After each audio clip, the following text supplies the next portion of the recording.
FC ทาง YouTube เนาะทั้งสองซับเนื้อสตูดิโอหรือว่าเป็นอัตมาภาพการเดินทางทั้งหมดวัดดาววิจิตราเมืองวิจิตรารัฐแคนซัสประเทศสหรัฐอเมริกาเรียกว่าวันนี้กำลังร่วมในงานบุญปีใหม่ลาวเนาะเป็นมื้อที่3บ้านลาวเนาะหรือว่าอยู่สหรัฐอเมริกาเพิ่นจะจัดงานบุญปีใหม่หรือว่ายิ่งใหญ่พอสมควรเนาะเป็น3มื้อที่หรือว่าเป็นสิพาทานผู้ชมการทาง Facebook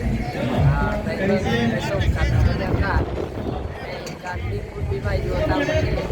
สิเป็นขึ้นได้เนาะไม่ได้สิพากันผู้ชมไปเบิ่งกันเลย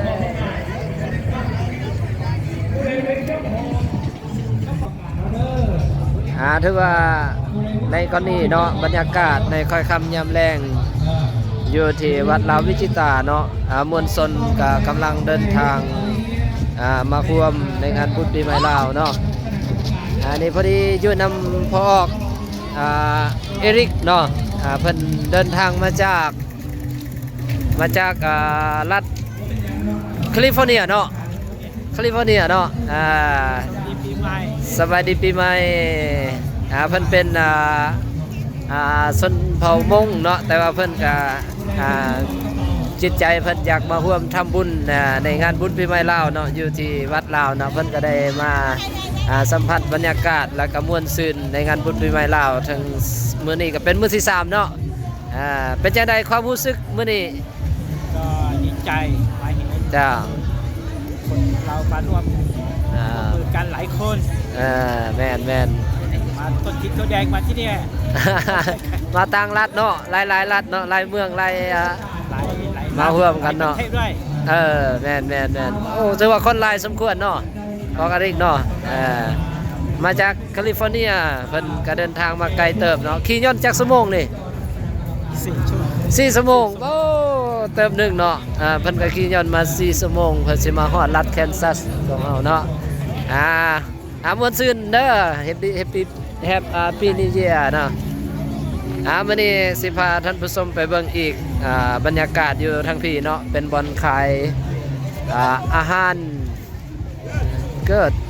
Can I interpreter for you I'm Mexican from Mexican so fun, so good so good I love this place I'm a YouTuber yeah okay sounds good interview de Puebla perros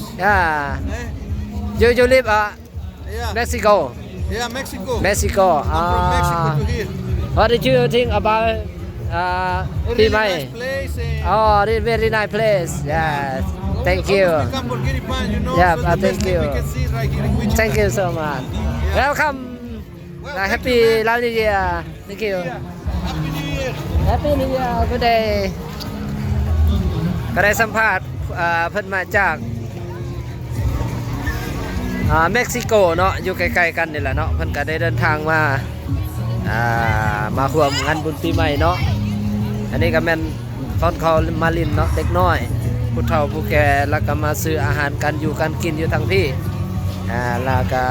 โดยเฉพาะก็แม่นฝรั่งมั่งค่าหลายก็3 มื้อนี่ก็ยังหลายอยู่เนาะเพิ่นเล่น3 มื้อทุกมื้อหลายหมดทุกมื้อเนาะบ่มีมื้อใดอันจะบ่มีคนหลายเนาะอันนี้ก็แม่นเด็กน้อยเพิ่นก็มาเล่นน้ำแต่ว่าบรรยากาศก็สิครึมๆในจักหน่อยแต่ว่าคนก็มาหลายสมควรเนาะนั่นบุญปีใหม่ลาวของพวกเฮาอยู่ที่วัดลาววิจิตราเด้อเมืองรัฐแคนซัสเนาะก็มาเชิญมาเที่ยวมาม่วนมาซื่นนำกันได้เด้อมื้อนี้ก็เป็นมื้อสุดท้ายจ้าน้อยเพิ่นก็สิได้แห่นางสังฆารเด้อแล้ว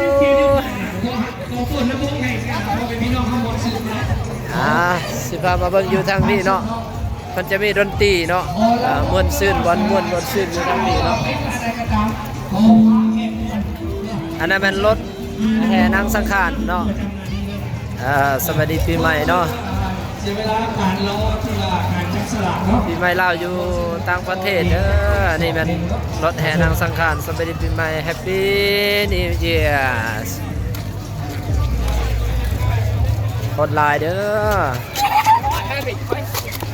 เพิ่นก็มาเที่ยว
Por el